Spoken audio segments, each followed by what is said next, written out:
PM Narendra Modi ने भारत के रणनीतिक सहयोगी इजराइल के प्रधानमंत्री बेंजामिन नेतन्याहू से फोन पर बात की। उन्होंने इस बात की जानकारी अपने आधिकारिक एक्स अकाउंट पर दी है। नए साल पर दोनों नेताओं ने एक दूसरे को शुभकामनाएं दी। उन्होंने लिखा है कि बातचीत के दौरान हमने आने वाले वित्त वर्ष में भारत इजराइल रणनीतिक साझेदारी को और मजबूत करने के तरीकों पर चर्चा की।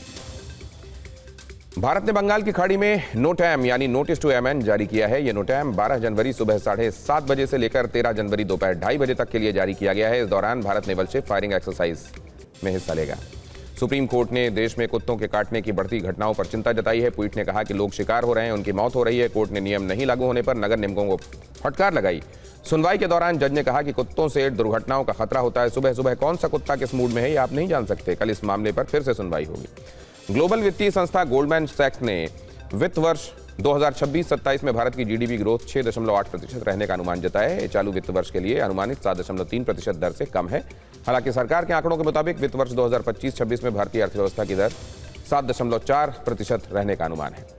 यूपी सरकार ने असिस्टेंट प्रोफेसर भर्ती परीक्षा रद्द करने का आदेश दिया है। सरकार के मुताबिक अभ्यर्थियों के हित में परीक्षा कैंसिल की गई। बताया गया है कि सीएम ने जांच के आदेश दिए थे, जिसमें एसटीएफ को धांधली का पता चला। अब नए सिरे से परीक्षा कराने के निर्देश दिए गए हैं।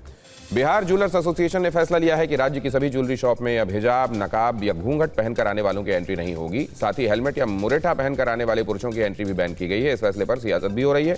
आरजेडी ने कहा है कि सुरक्षा के नाम पर हिजाब और नकाब को टारगेट करना गलत है। इंदौर में प्रदूषित पानी से मौत के मामले में टीवी9 भारतवर्ष की खबर का बड़ा असर हुआ है। प्रशासन ने माना है कि दूषित पानी पीने से अब तक कुल 18 मौतें हुई हैं, जिनके परिवार के लोगों को 2-2 लाख रुपए का मुआवजा दिया गया है। टीवी9 भारतवर्ष जिन 14 मृत लोगों के घर पहुंचा, उन्हें भी प्रशासन ने मुआवजा दिया। इससे पहले प्रशासन सिर्फ 6 मौतें मान रहा था। छत्तीसगढ़ में सुकमा जिले में 26 माओवादियों ने सुरक्षा बलों के सामने आत्मसमर्पण कर दिया। इनमें से 13 माओवादियों पर कुल 65 लाख रुपए का इनाम है।